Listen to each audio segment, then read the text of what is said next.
Right. How did you know that using your hands will be beneficial to you before coming to Canada? Please, you don't know.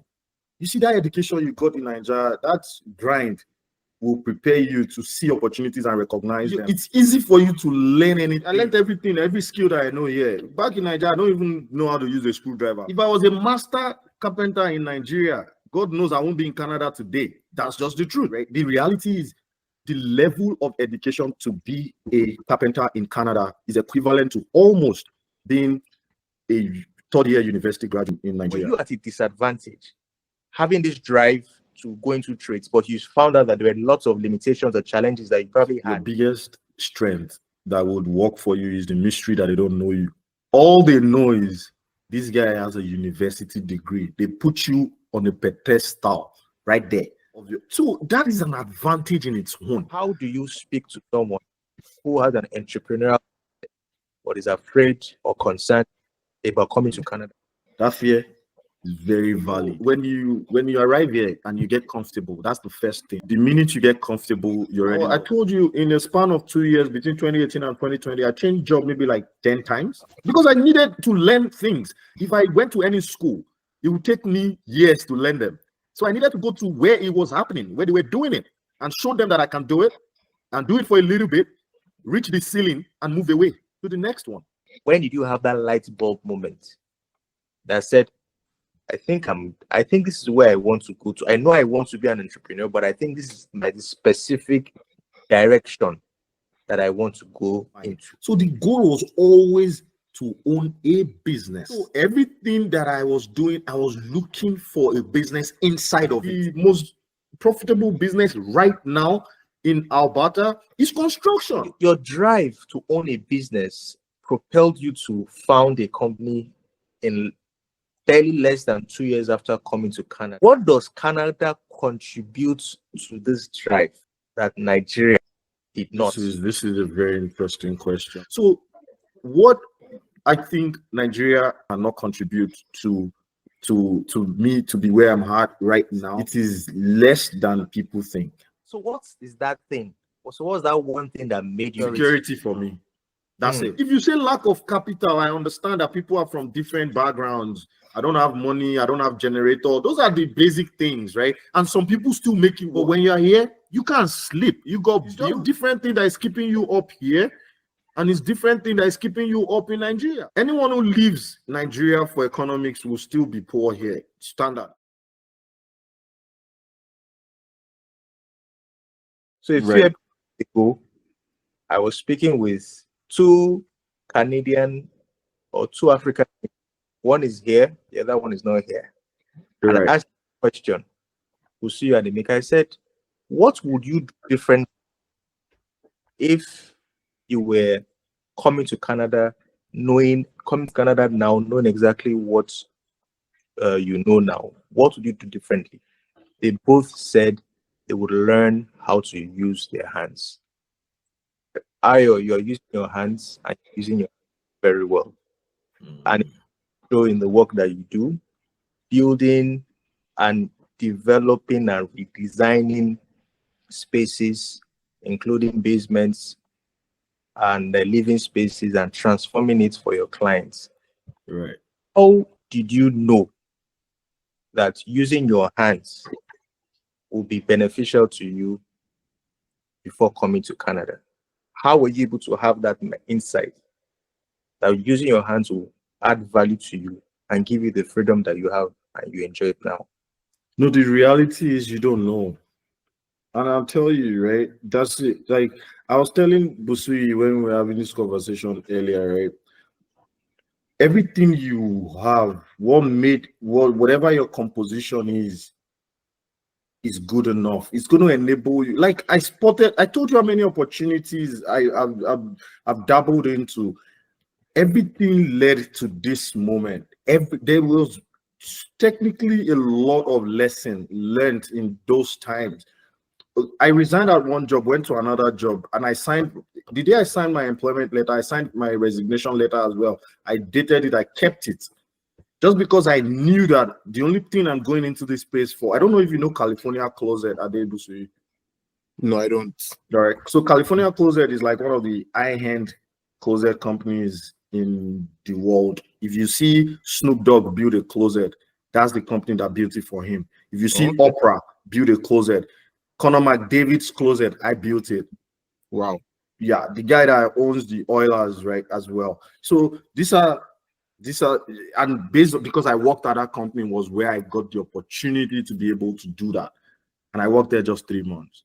I told the guy that owns the place, man, buddy, I gotta go. It's like, why? He says, because the only job that I want is the one that you're taking, and you're not gonna leave it for me, right?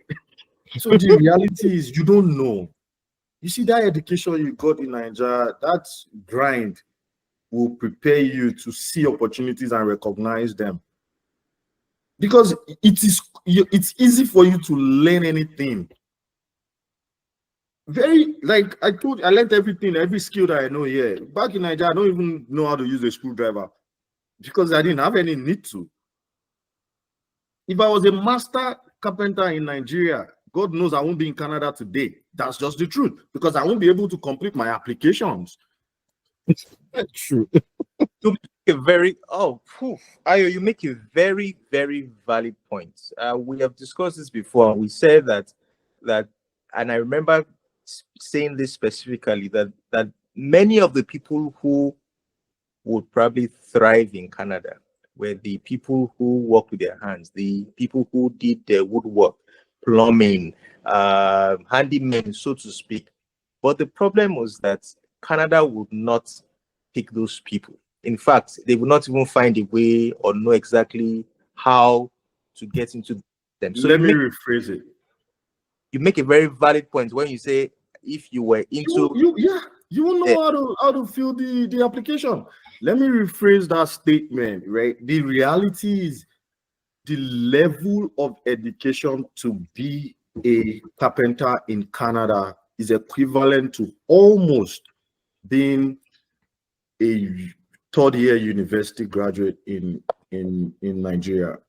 Interesting. And I say that to say the boss that taught me uses some tools that I went to university, did multiple degrees. I don't even know how to use them. The guy told me he had an engineer from an African country who could not read a measuring tape. And it's not false. I'll tell you my own experience. The measuring tape has 11/16, 1/8, or like 3/4. These are fractions that maybe we were taught in elementary school. Like, you can't even remember them because they don't have any value. Is this a problem though? Is this a problem with our educational system especially for the crafts, for the tech, for the and trades? Trades, yes. For instance, you would see a school or an institution that like Yaba College of Technology, and I know this for a fact, and you see people studying accounting there, and doesn't make any sense. Why would you be accounting in a university, or not university, in a tertiary institution that is supposed to learn practical things with your hands? Just because you want people to come in and you want to have more students, you make and when you say, and this is very sorry, 1 second, when you say that that every trade, every profession in Canada, including the things that we look down on here in Nigeria, is a skill set that is given the right attention that it deserves. It's as good as you being a surgeon. You know how to perform operations. So somebody who is a carpenter must have good finishing, must know how to measure, must know all the skill sets and all the tools and everything. So that is the complete education around it. So even that's accounting, they teach you accounting too. So it's a module. They teach you business operation. They teach you accounting.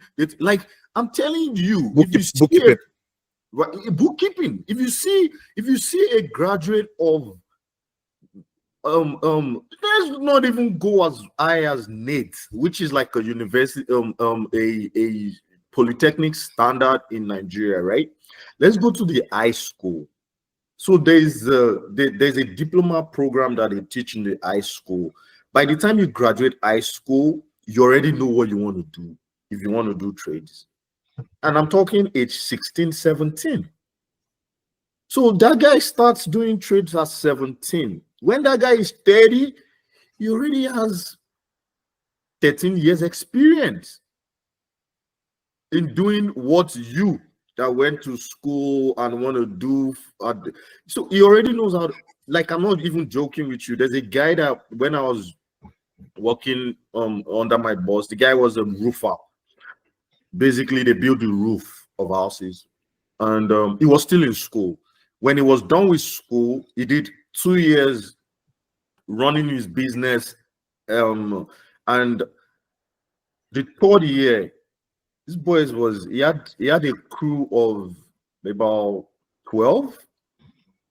I'm talking 6 trucks, what we call e-locks in Nigeria. Yeah. But like he had 6 of those trucks, had 12 people that he pays, a crew of 2 in a truck. Like he already set up a full operation. Every tool he needs to build it. Then when these guys, some of them stop being on the tools, then they go into software creation. It takes them very little to pivot. I'm talking someone that did trades, pivots, goes to do software engineering. Can a carpenter in Nigeria pivot and go do any other course that is that intensive? That is the foundation. That's all. They give you that foundation base. The guy that taught me, he did not go to pass the secondary school. That's the grade school, right? He didn't go past secondary school. This guy uses tools like softwares, 3Ds, ArchiCAD, like he's reading blueprints. Like these are skills that were taught. Go on. So sorry, I'm sorry, I'm really following your flow, and I don't want to I don't want. Did you feel when you decided to, knowing fully, now you told us that you did not think about this before coming. So when you, that your eyes opened when you saw the opportunity, being a very sharp Niger guy who is opportunity antenna is very up there. Opportunities. Some people are smacked the opportunity in the face and they don't even know the opportunity, but that's by the way. And were you at a disadvantage having this drive to go into trades, but you found out that there were lots of limitations or challenges that you probably had? Like maybe you had to learn some things, there were some trainings you didn't know, knowing exactly what these people in this trades business, in carpentry, what they have to do. That it's not just knocking wood, knocking nails, that there were complex things involved. Did that, and you coming from Nigeria, did you feel like, wow, this is bigger than I thought? Or you had an idea of what to expect based on what you had been saying? Did it come to you?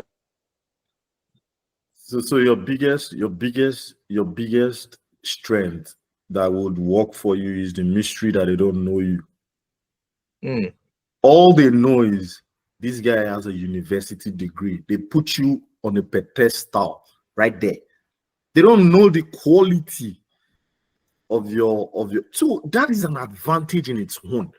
So when you're now doing this and you now put it side by side, like you have a complimentary card, and your complimentary card says journeyman carpentry, bachelor's economics. Like they can't phantom it because they understand the amount of training you need to do to become a journeyman.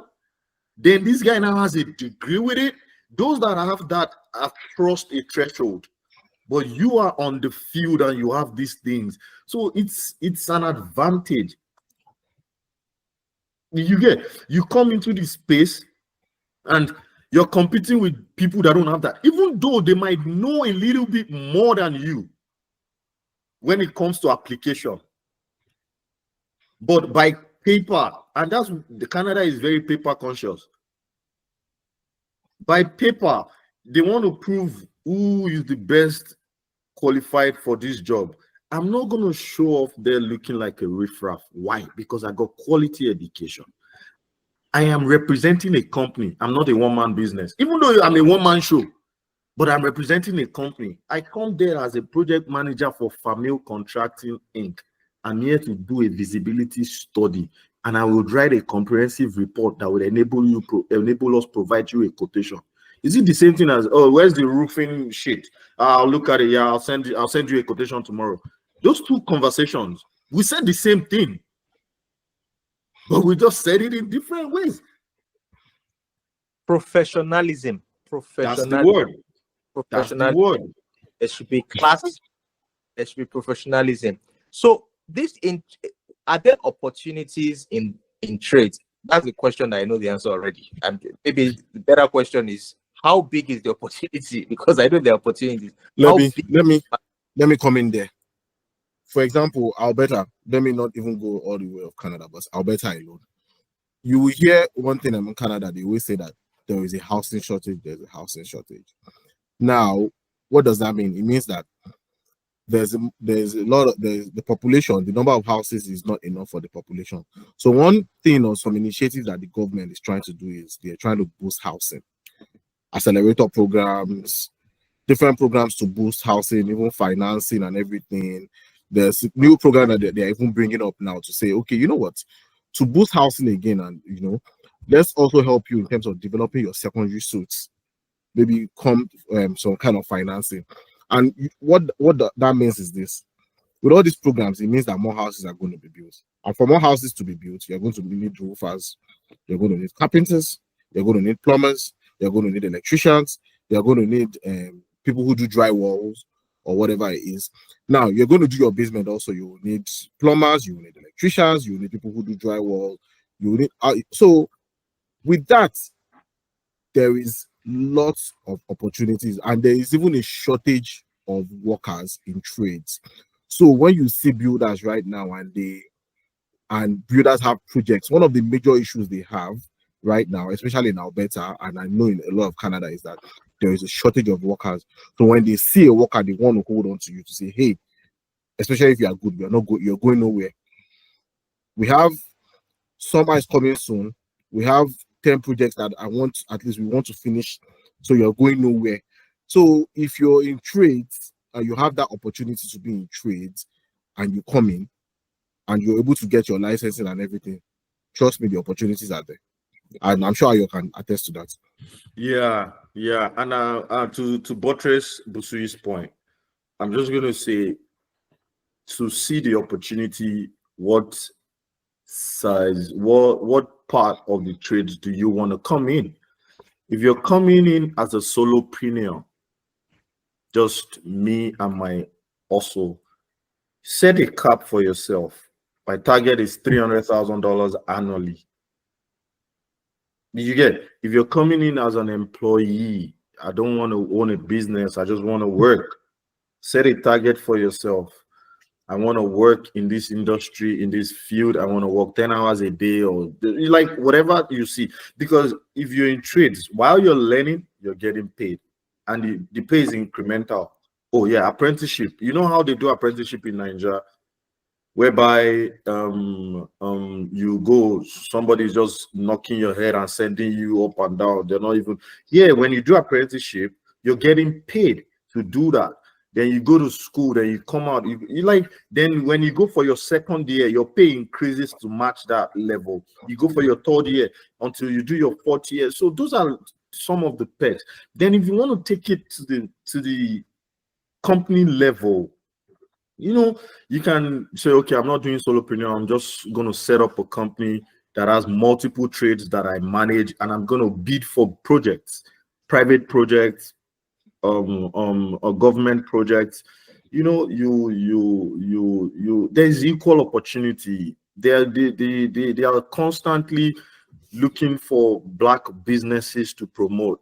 Like someone is an electrician that just came to me last week. He said he found me on the internet. Never met him before. He's from Congo or somewhere. He said he just typed Black contractors in Edmonton, that my company was the only one that came out. So he wrote to me that he's an electrician. Can I employ him? Like, okay, go give me 3 references. Let me talk to them. Why not? So those are some of the opportunities that the trade present. Thank you so much, Ayo, for that. So let's talk a bit more about your company. You are the founder of Famille Contracting. Right. Your company transforms people's spaces, including their basements, into an experience. Give them something that they love. You do all kinds of woodwork, carpentry, upholstery, and people are happy with what they see. But in your own words, what does Famille Contracting do? And how are they operating now? And what are the achievements as a Black man in Canada in the trades business, on the trades industry? So, Famille Contracting Inc. Started as a brainchild just to do. The focus was on custom closets, right? I like good things. I like luxury. I used to build. I used to install kitchens and design kitchens for a company called Kingswood's Cabinet. And the thing that gives me the most satisfaction is when you see the design being implemented and you see the homeowners how they light up when they see that kitchen, right? Or the closet. So that's where I was like, okay, no, I think I can do this for myself because I like it. I like the satisfaction that it brings. That's when I started Famille Contracting. I started Famille Contracting May of 2020. COVID started in was it June? I think COVID started around April 2020. April. I think it was a month Yeah, into COVID. I think 2020 April, that's when the lockdown happened. Or Right. So somewhere March. in between was when we started Famille. And the goal behind Famille is let us build luxury closets, let us build custom homes, let us build multifamily homes. These were all the layers that we put together. Then I constituted a team of about 40 Nigerians. Yeah, I think it was two other blacks that were not Nigerians. The goal was to raise $2 million, right? That everyone should chip in and let's build the first multifamily home. And but COVID happened and we had to shelf that idea. And Famille Contracting in this span and in this span, we've been able to build projects. Yeah, we've done private projects, we've done government projects. It's divided into three phases, right? Phase one is the luxury closet. Phase two is the contracting, where we build basement development, home renovations. And phase three is contracts, where we actually bid for renovation jobs and government or private owned, where what drives us is not just that profit, it's the drive for excellence. So the motto for Famille is passion for excellence, right? We strive to achieve that excellence. A lot of black or homeowners have so much complaints about contractors stealing their money and going away. I've run intervention on multiple fronts. Like I want to do a basement. I got a guy. I gave him $60,000. I can't find him. Like why are people doing this? So, and I come in this space. I have conversations with these people. Like I present myself as the solution in the community, right? Where you need anything renovation done, you need anything building done, I make myself available. And so far, like from physical reviews and referrals, this year we've been here for like 5 years now. This year is the first year that we're actually doing adverts and running all these things. Everything has been based on referral. And when people refer, they stand by it. I'm talking referral and say, if Ayo does not do your project, I don't know any other person. Oh, that's how much the trust is. Within the community, we have a very, very strong brand name, very strong reliance, and people can attest to the quality of what we do. The support structure is I tell people it's not much about how we do it, because a lot of people can't do it as well. It's about how we make the people feel, our customers feel, right? We are in this business to ensure that we satisfy our customers to the best of our ability every time. Canada seems to be a country that is very employee focused, unlike in the US, where entrepreneurship is, or in Nigeria, for instance, where entrepreneurship is well celebrated and you have lots of people who are entrepreneurs that their businesses and do all that. Canada is not like that, I believe, at least from my conversations with many Nigerian Canadians, and I can call you that. So I want us to look at someone watching this right now who has an entrepreneurial spirit, but the person is afraid of relocating to Canada because they may feel that their entrepreneurial spirit die, that they'll be forced to come into a system whereby they remain employees perpetually and cannot leave that bubble. But you have proven and have shown that you can come into a place and you can still allow your entrepreneurial spirit to go and to thrive in such a way that you founded a company 2 years after coming to Canada. Let's look at the line. The timeline. You came in 2018. Between 2018 and 2020, if you're an employee working somewhere, honing your skills. In 2020, you founded a company, and in the last 5 years, between 2020 and 2025, the company has become very popular and one of the most notable Black-owned organizations in Alberta, and I can even say in Canada, and I'm sure that's where you're going. So how do you speak to someone who has an entrepreneurial but is afraid or concerned about coming to Canada and allowing that entrepreneurial mindset to or prevent it from dying? Let them and use your own experience as a guide. What do you say to them? So that fear is valid. That fear is very valid. And I'll tell you, right? So when you arrive here and you get comfortable, that's the first thing. The minute you get comfortable, you're already lost. You have to consistently understand the country will throw a lot at you. We that are coming have an advantage. We are coming with zero debt. Everyone here is already living on debt. So the day you arrive, your credit score is equally zero and your debt is zero. So they are at par. So the point is, the goal is, if you want to keep the credit score, keep the credit at zero, but drive the credit score up. I don't know how you're going to do that, because they keep preaching credit card is what will drive your credit score up. I don't know.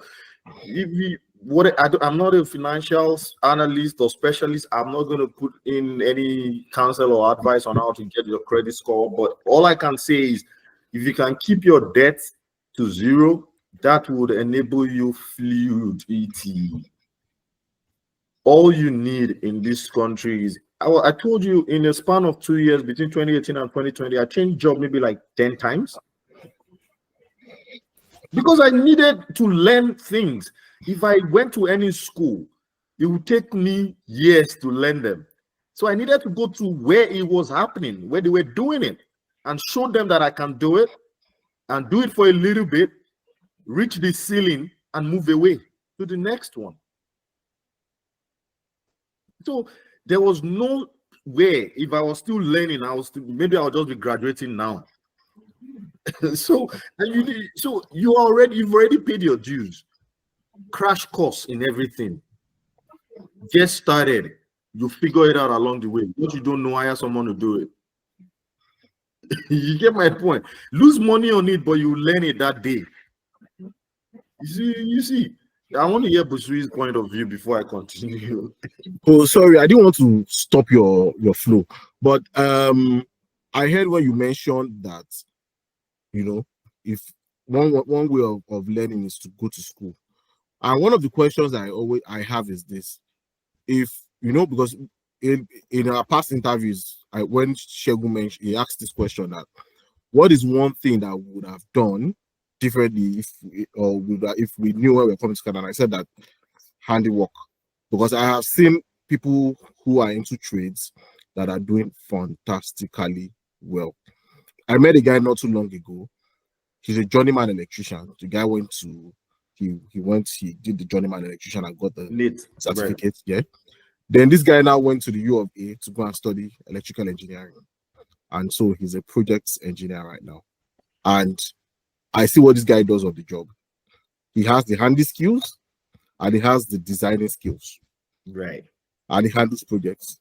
Right. So no journeyman can bullshit him. Right. On the job. Right. He designs and he knows what he's designing because he has the hand experience.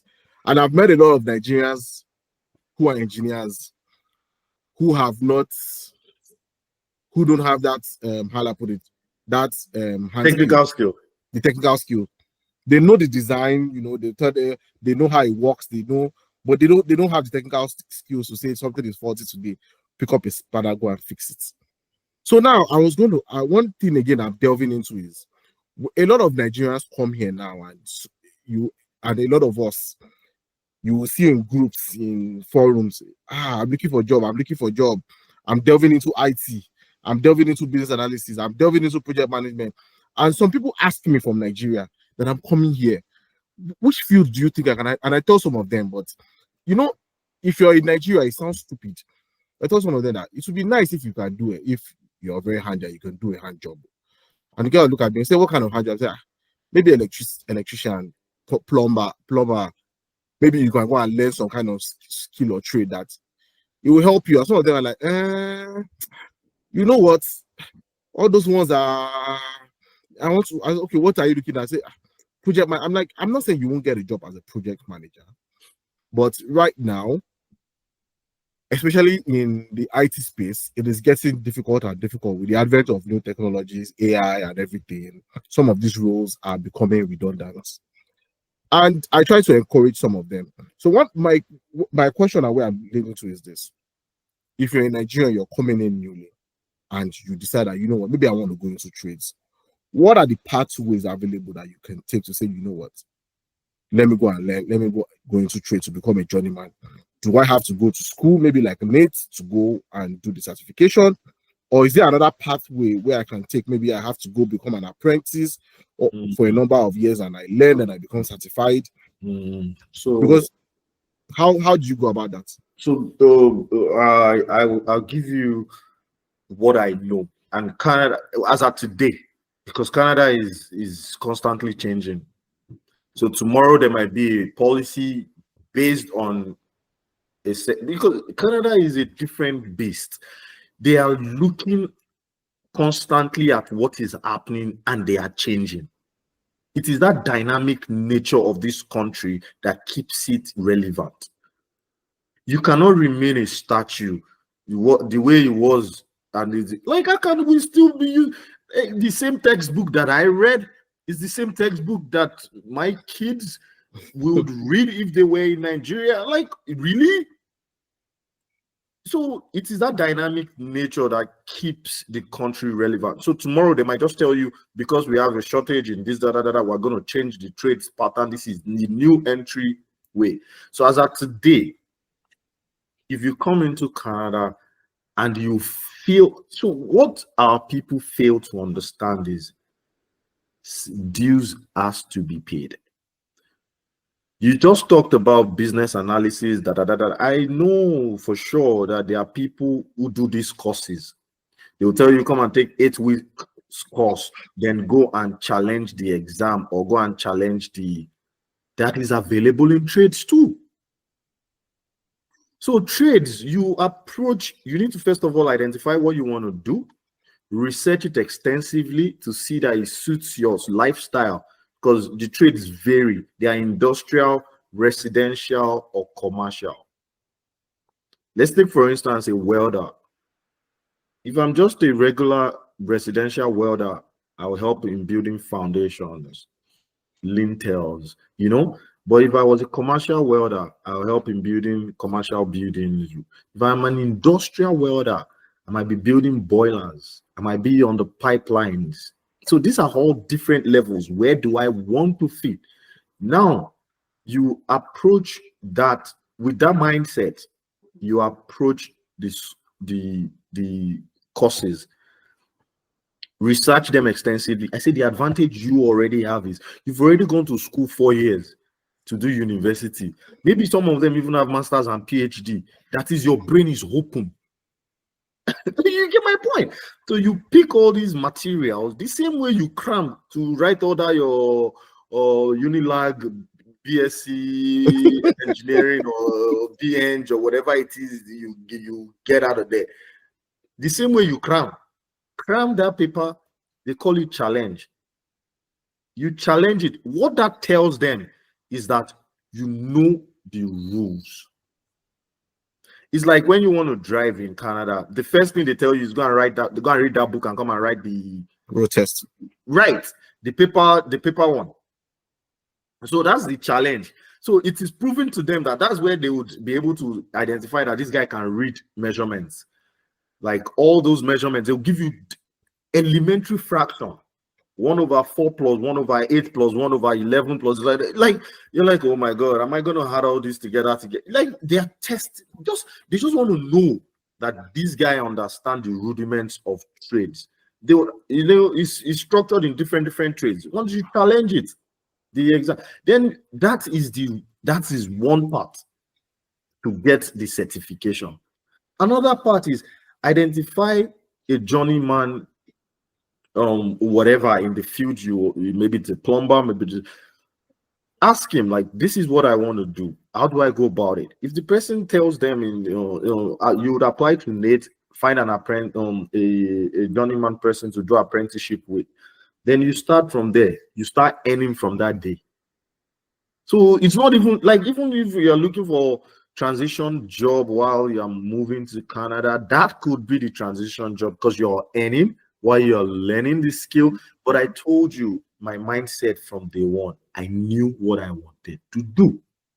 That is the whole point, because I've seen our people, you do this one for 2 days. Nah, it's not what I want to do. You go do the other one for 3 days. Nah. And it's all too different. It's not aligning into one goal. So that's the whole point. You need to know that I love welding because I used to be a welder. My father was a welder. It's easy for you when you get it. Have you thought about it? Why are East Indians so successful when they get to any part of the world, not just Canada? They know what they want to do. The guy that wants to be a software engineer is not looking anywhere. Straight, it's focused. The guy that wants to drive truck, the day he arrives anywhere, he knows. The one that wants to do trades, so they are not yeah. Right. You go to McDonald's and work for the money, then you go to do nothing in the evening. They are in school for computer. What exactly is the goal? And I'm telling you, real life people, what is the goal? When did you have that light bulb moment that said, I think this is where I want to go to. I know I want to be an entrepreneur, but I think this is my specific direction that I want to go. So your drive to own a business propelled you to found a company in barely less than 2 years after coming to. What does Canada contribute to this drive?